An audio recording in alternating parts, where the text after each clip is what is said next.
Inilah Injil suci menurut Matius. Sekali peristiwa, datanglah Petrus kepada Yesus dan berkata, "Tuhan, sampai berapa kali aku harus mengampuni saudaraku jika ia berbuat dosa terhadapku? Sampai 7 kalikah?"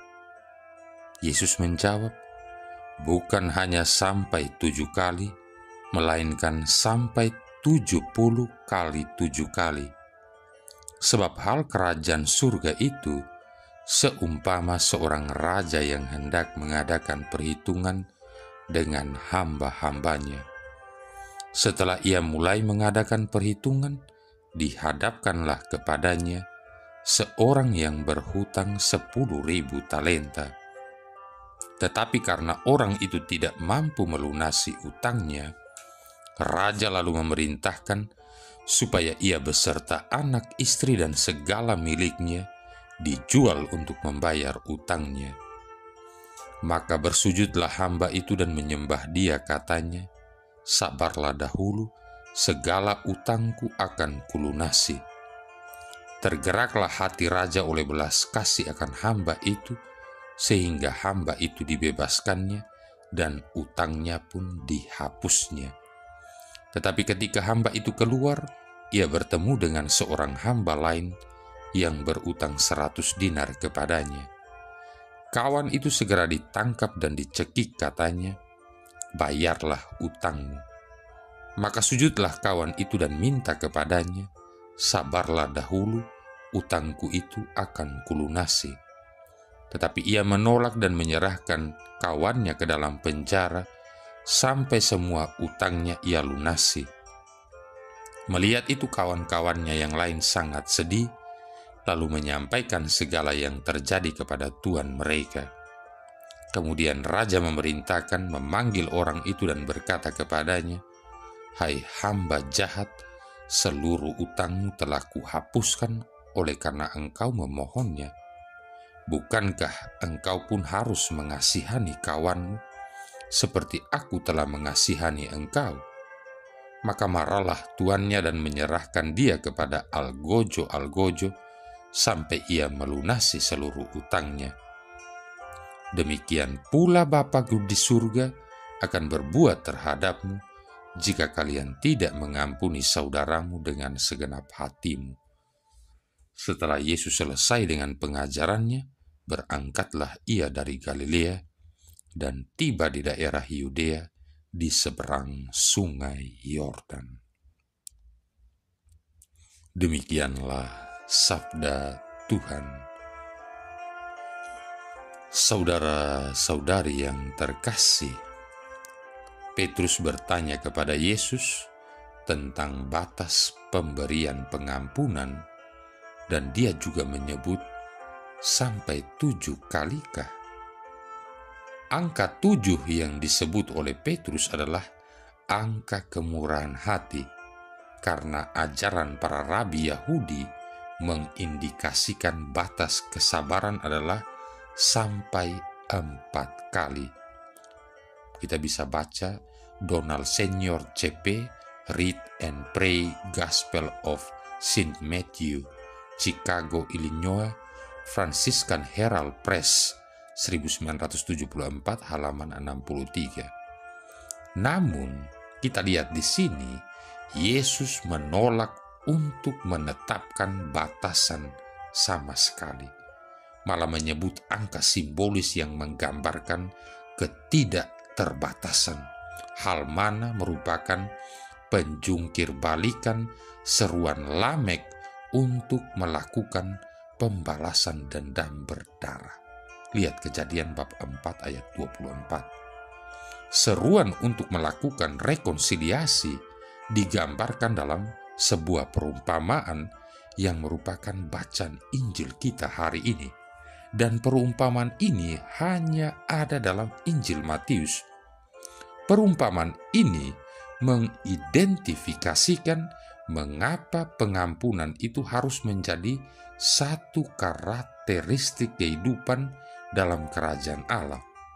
Setiap anggota komunitas adalah seperti hamba yang telah banyak diampuni oleh Allah, yang didorong oleh bela rasa yang murni.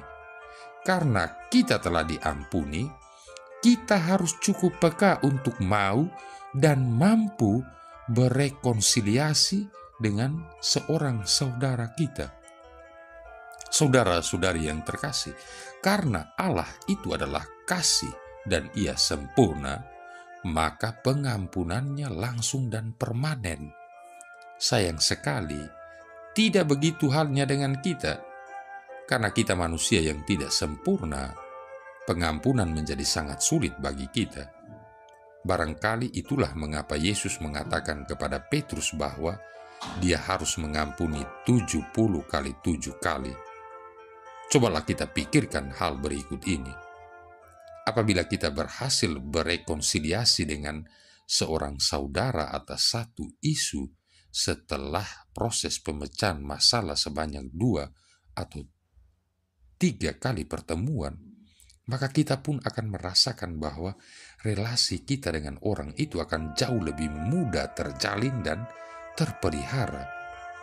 Mengampuni seseorang yang telah menyakiti kita seringkali merupakan sebuah proses yang berlangsung secara bertahap.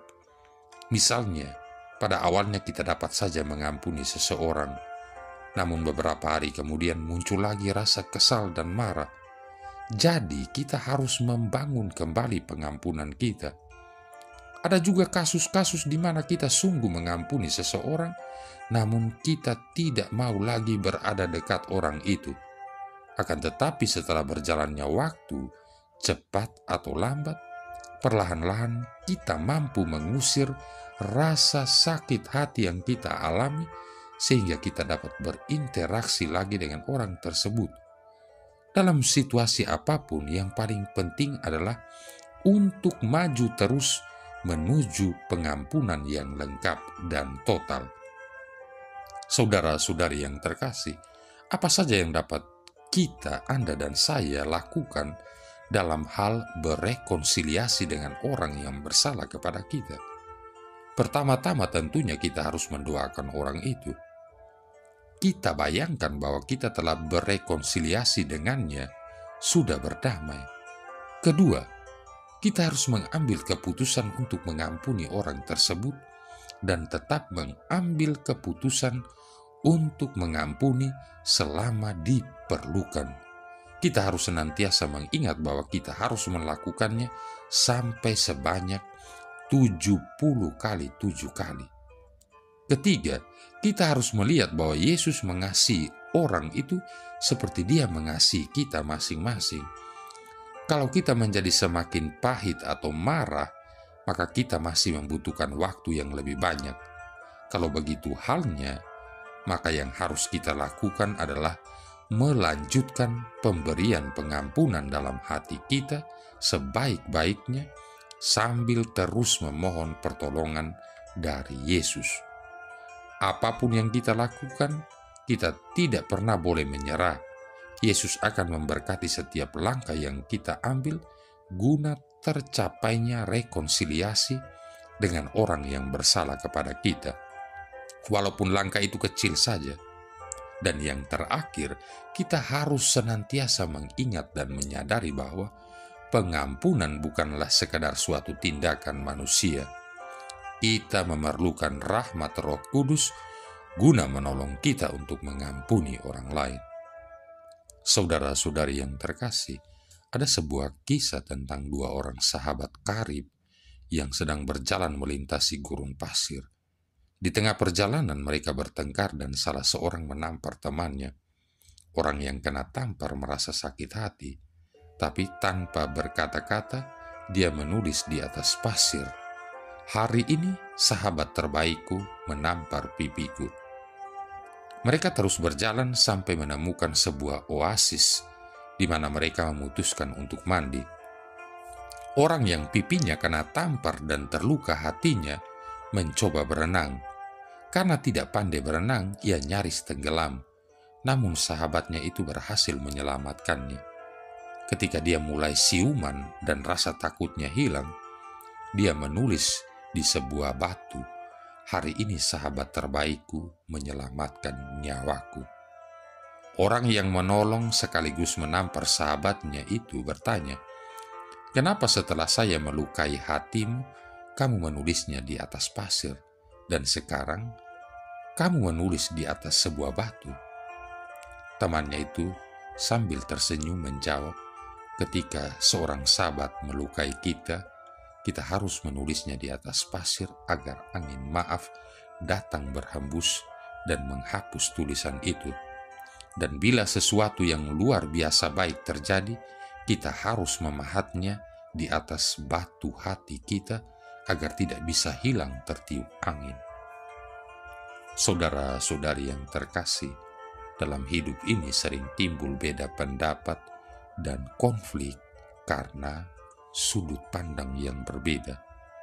Oleh karenanya, cobalah untuk saling memaafkan dan melupakan masa lalu. Since we all need forgiveness, we should always be forgiving. Efesus bab 4 ayat 32, Kolose bab 3 ayat 13. Marilah berdoa.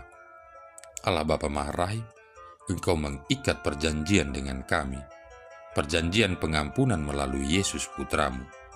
Kami mohon, perkenankanlah kami mewujudkan belas kasih-Mu dalam kerukunan dan kebaikan kepada sesama, dengan pengantaran Yesus Kristus Putramu Tuhan kami, yang bersama dengan Dikau dalam persatuan Roh Kudus hidup dan berkuasa, satu Allah sepanjang segala masa. Tuhan memberkati kita sekalian, Bapa, Putra, dan Roh Kudus.